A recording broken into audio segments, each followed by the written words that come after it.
हम वहां नहीं हैं जहां हम होना चाहते हैं। एक ईगल की कहानी। बाज की उम्र अपनी प्रजाति में सबसे लंबी होती है। यह 70 साल तक जीवित रह सकता है, लेकिन इस उम्र तक पहुंचने के लिए बाज को एक बहुत ही कठिन डिसीजन लेना पड़ता है। अपने 40वें वर्ष में बाज के लंबे और लचीले पंजे अब भोजन के रूप में काम आने वाले शिकार को नहीं पकड़ सकते। इसकी लंबी और नुकीली चोंच मुड़ जाती है।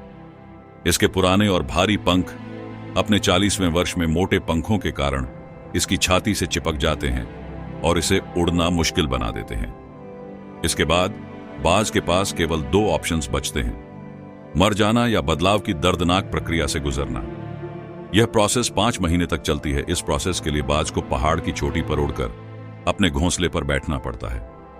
वहां बाज अपनी चोंच को तब तक एक चट्टान से टकराता है जब तक कि वह उसे उखाड़ न ले।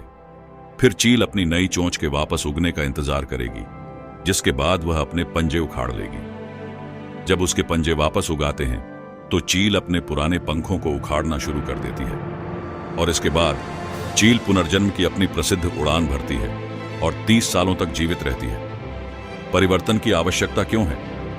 जीवित रहने और जीने के लिए हमें भी परिवर्तन की प्रक्रिया शुरू करनी होगी।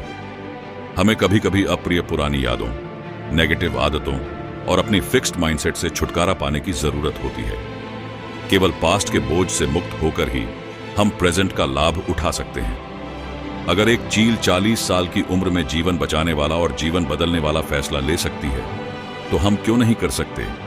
आगे एक नई यात्रा शुरू करने के लिए अपनी नेगेटिव ओल्ड लिमिटिंग बिलीफ्स को छोड़ दें, अपना दिमाग खोलें और खुद को चील की तरह ऊंची उड़ान भरने दें। जब बारिश होती है तो सभी पक्षी आश्रय लेते हैं, लेकिन बाज बादलों के ऊपर उड़कर बारिश से बचता है। समस्या सभी के लिए समान है, लेकिन इसे हल करने का नजरिया ही फर्क पैदा करता है। परिवर्तन से डरो मत। Don't be afraid of change.